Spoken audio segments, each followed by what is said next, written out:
Mary Helen Dara Taylor, Automotive Family Women in the driver's seat. I am with fellow Ambassador Joan Coase in front of a very large, big hunkin' truck. I cannot wait to see who is in this driver's seat. Joan, tell us who we are going to meet today. Today we have the pleasure of meeting with Sherri Garner Brumbaugh, who is the CEO, president, and owner of Garner Transportation Group. And she is a woman to be reckoned with, and I can't wait for you all to get to meet her.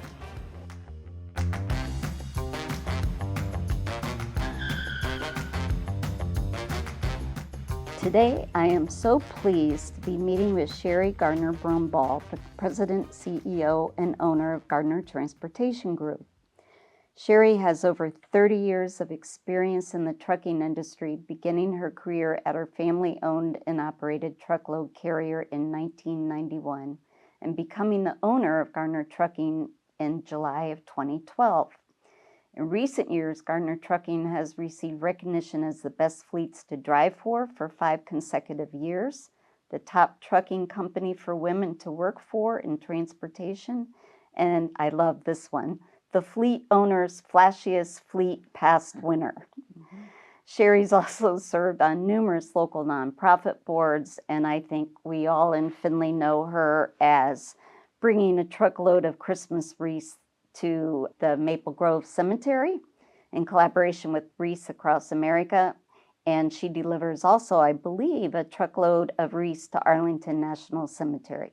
Is that correct? Yes. So Sherri, I am curious how a woman with a Bachelor of Education in Music and a Master of Education from Bowling Green transitioned to an award-winning owner and CEO in the trucking industry. Will you please tell us a bit about the journey that led you to your leadership role at the Garner Transportation Group? Sure. Thank you. I appreciate the time today, and I appreciate the audience as well. You know, it's one of those unconventional paths I think many of us find ourselves. Graduated from Liberty Benton High School. I was a band geek, and I loved it. And I loved my band director, and she used to take me all over to all kinds of honors bands and things like that. And I just fell in love with it, and that's just what I wanted to do. Now, while I was going through high school, I spent time washing trucks here and mowing the lawn because it's a family business. You know, my quip is I am a teacher by trade, but I am a trucker by heritage. I am a second generation trucker. My parents started Garner Trucking, and I went off to Ohio State to get my bachelor's in education. I was in a little band there called the Best Damn Band in the Land. There you Bucks. go. And spent 5 years there, and came out and taught for 5 years. I was a music teacher for 5 years, and found that I always wanted to go back to Columbus. That was the plan. I was going to go back to Columbus and teach music in Columbus. Found a job back here close to home in Northwest Ohio. Met the love of my life who worked at Cooper Tire, and here we are. We stuck around. I knew I wanted to start my family, and the rigors of a high school band director at the time involved in the high school band, I wanted to downsize a little bit. And so I stepped away from that, and there was a job at the business. There was always something to do. And I had a car payment. By then, it's a matter of economics. And so we got married, and there was an opening, and I started working with my parents. That's a great story. So I read that Garner Trucking began business with one truck, and that currently you have 90 power units and 375 dry van trailers, which sounded impressive, but I didn't really know what that meant. So I had to look it up, what power units and dry van trailers actually meant, and it really is impressive how you have grown. Can you tell us more about the services that you offer? Sure. With one truck, my parents started in 1960. It's the American dream story. My dad was the entrepreneur. I'm a business person. He was the entrepreneur. He had the dream and the support of my mother. She was the back office, she was the secretary, she was the dispatcher, she was everything. My dad would truck during the day and wrench on the weekends. There was always a truck in our driveway. And that grew as we started with agricultural. Agriculture is still the number one industry in the state of Ohio, but it transitioned to H.J. Heinz. So back in the 70s, you would buy Authority, and my mom and dad had the opportunity to buy some Authority for dry vans and haul some Heinz food stuff, food products. So it was baby food, it was ketchups, it was gravies, it was all those kinds of things that Heinz still makes today. And so we transitioned into truckload dry van, and we just grew from there. And so today we are at 90 trucks. We're considered a small to medium size carrier nationally. We do compete with the big guys, the national carriers.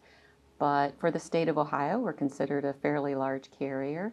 But all dry van, all fleet owned. We own all of our trucks. We own all of our trailers. So now we service the industries of home improvement, and we do a little bit of food stuff, do a lot of beverage. We do a lot of water, Nestle water. We do dog food. There's a lot of dog food. We do that as well.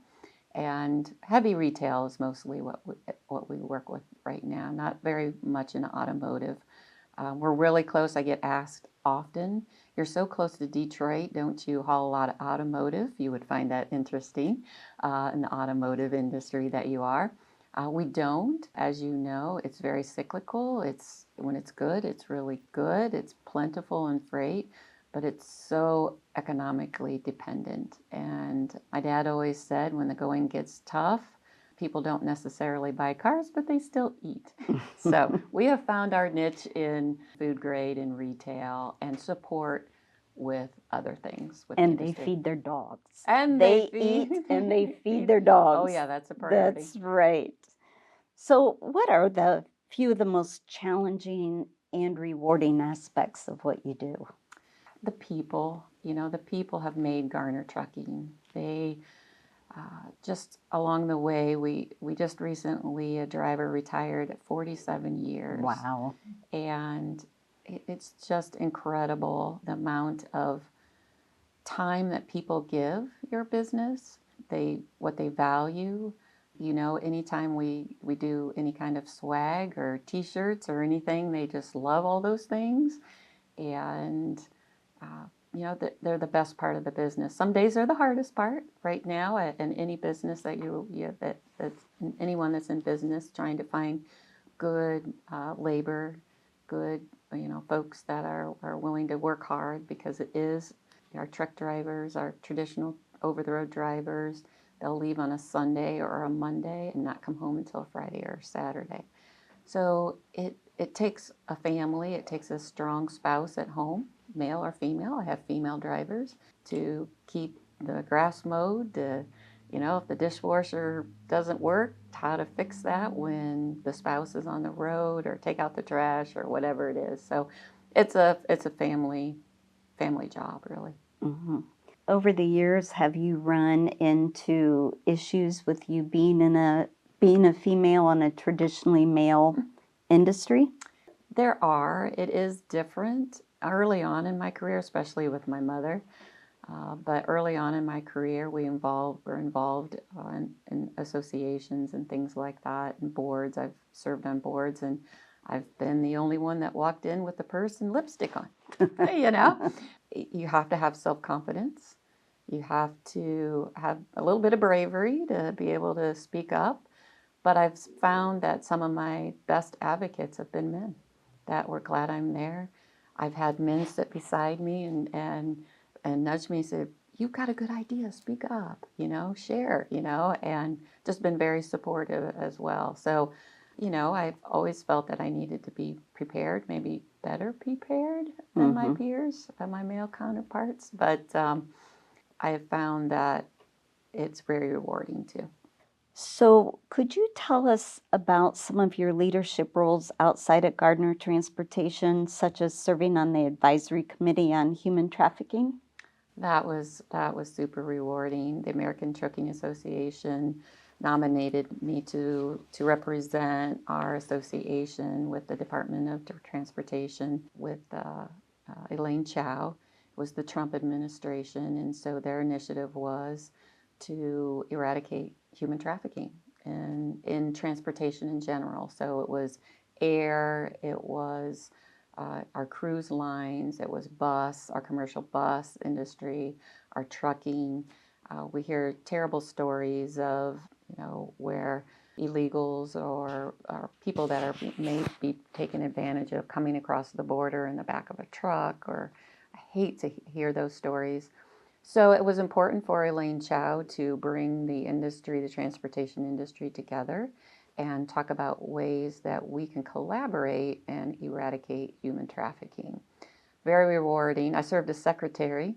I bravely raised my hand and said I can serve as secretary of the committee. So I served as secretary. We came together with some really good initiatives. Some of them that you'll hear in Atlanta, we had the Airline Flight Association with us on the committee, and their suggestion was to have announcements, PSAs over at the terminal in their Atlanta terminal, that if you needed help, where to go to. The industry, the ocean container industry was there. At our ports, they said there should be, just like we have on our campuses where we have the blue phones, or if you had an emergency, they suggested installing those at and around their area. So, some really good ideas came from it. I bet that was really quite an experience. It was. And how many years did you do that? That was a 2 year, 2 years. 2 year commitment. Wow. So you don't move the needle with a meeting or two. So it was pre-COVID. So they were in person and in DC at the Department of Transportation. Wow. What are a couple other accomplishments that you are most proud of? I'm sure that's one of them. Yeah, I think just leading this company, I pinch myself every day. The rock stars that I get to work with are really amazing, creative people. Surviving COVID, that was tough. Back even early on in my career in 2008, the economy was really bad. My father sadly passed in 2007, and that was not the plan.